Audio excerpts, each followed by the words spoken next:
Soul and to unravel time set के इस episode की स्टार्टिंग में हम देखते हैं कि वांगियर का जो गोल्डन ड्रैगन स्पीयर होता है वो बड़ी ही आसानी से सेइतो के डिफेंस को तोड़ देता है, लेकिन डिफेंस को तोड़ने के बाद ये आगे नहीं बढ़ता है और न ही सेइतो को नुकसान पहुंचाता है, बल्कि ये तो वापस से लौटने लगता है। और इस चीज को देख के एक लड़का काफी हैरान होता है और उसे ऐसा लगता है कि सेइतो ने इसे ब्लॉक कर लिया, जबकि इस तरफ सेइतो भी खुश होता है और इसे भी ऐसा ही लगता है कि इसने इस गोल्डन स्पीयर को रोक लिया है और ये स्पीयर वापस से लौट के वांगियर के हाथ में आ जाता है। और तो और वांगियर भी काफी ज्यादा करीब आ गई होती है और वांगियर को देख के सेइतो भी काफी ज्यादा चौंक जाता है, क्योंकि इसे पता चल गया होता है कि वांगियर अब इसके ऊपर काफी ज्यादा खतरनाक अटैक करने वाली है। जबकि इस तरफ यह और वांगडोंगर भी काफी हैरान परेशान होते हैं और ये मन में कहते हैं कि इसने तो अपने स्पीयर को एक चारे के रूप में इस्तेमाल किया सेइतो के करीब जाने के लिए, और अब तो ये दोबारा ऐसे पहले से भी काफी खतरनाक तरीके से अटैक करने वाली है। और फिर हम देखते हैं कि वांगियर वाकई में काफी खतरनाक तरीके से अपने स्पीयर से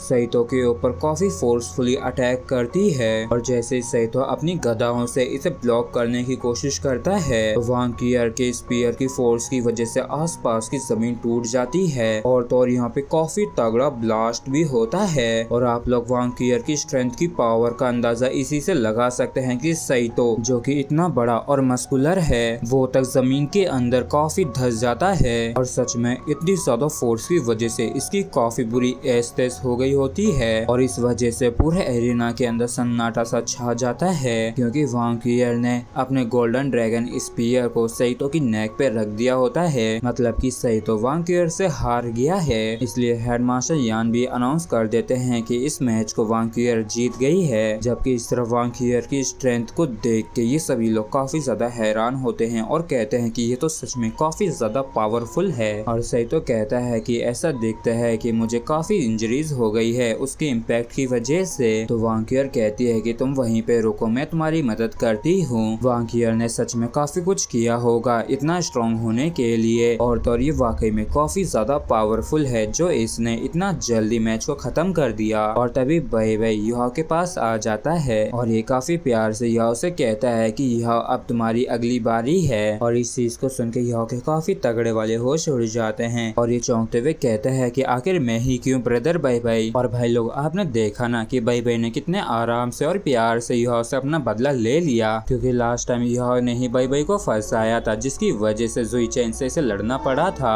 और उसी का बदला लेने के लिए और अपना हिसाब चुकता करने के लिए इसने युहा को वांगियर से लड़ने के लिए भेज दिया है। और ये काफी तगड़ा बहाना देते हुए युहा से कहता है कि ऐसा इसलिए क्योंकि हम सभी के बीच में सिर्फ तुम इकलौते हो जो कि उसे काफी अच्छी तरीके से जानता है। और अब तुम जाके उन सभी को अपनी पावर दिखाओ और हमें दिखाओ कि तुमने क्या हासिल किया है। और फिर हम देखते हैं कि युहा एरिना में उतर जाता है और वांगियर के सामने आ जाता है और कहता है कि हे प्लीज मुझ पे थोड़ी दया दिखाना। तो इस बात पे वांगियर इससे कुछ भी नहीं कहती है और हेडमास्टर यान कहते हैं कि तुम दोनों ही कान खोल के सुन लो कि बस ये एक स्पेयरिंग मैच ही है, और जब तुम्हें लगे कि मैच को रोक देना चाहिए तब तुम दोनों ही रुक जाना। तो चलो अब इस मैच को शुरू करते हैं। और जैसे इन दोनों के बीच का ये स्पेयरिंग मैच शुरू होता है तो वांगियर एक बारी और वापस से काफी तेजी से धमाके के साथ युहा की तरफ बढ़ने लगती है, जबकि इस तरफ युहा ने वांगियर के मूवमेंट्स पे पूरी तरीके से अपनी नजरें गड़ाए रखी होती हैं। और वांगियर को अपने करीब आने से रोकने के लिए और उसके ऊपर एडवांटेज को हासिल करने के लिए युहा तुरंत ही अपनी स्पिरिचुअल फील्ड को रिलीज करता है और स्पिरिचुअल अटैक स्किल्स को इस्तेमाल करके वांगियर के ऊपर अटैक करता है, जिसके तुरंत बाद ये एक काफी स्ट्रॉन्ग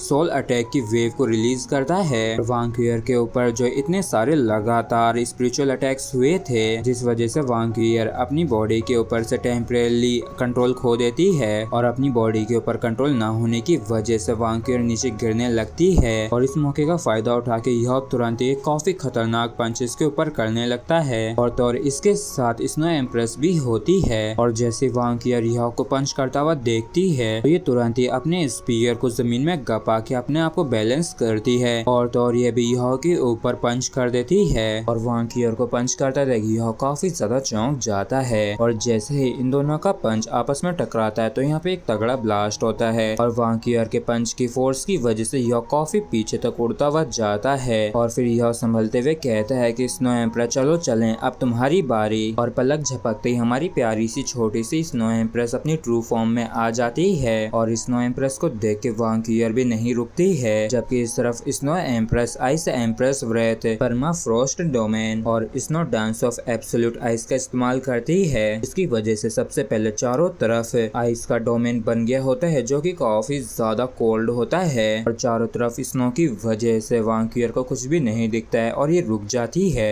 और ये चारों तरफ यहाँ को देखते हुए मन में कहती है कि क्या वो अब इसके अंदर छिप गया है और क्या वो इस आइस और लो टेम्परेचर को इस्तेमाल करके मुझे एग्जॉस्ट करने की कोशिश कर रहा है। और अगर तुम सच में इसी तरीके से खेलना चाहते हो तो फिर चलो हम दोनों ही देखते हैं कि सबसे पहले किसकी सोल पावर खत्म होती है। और इसी के साथ फ्रेंड्स एपिसोड भी हमारा यहीं पे खत्म होता है। अगर आप लोगों को वीडियो अच्छा लगा हो तो प्लीज चैनल को सब्सक्राइब और वीडियो को लाइक करना बिल्कुल भी ना भूलें। Thank you.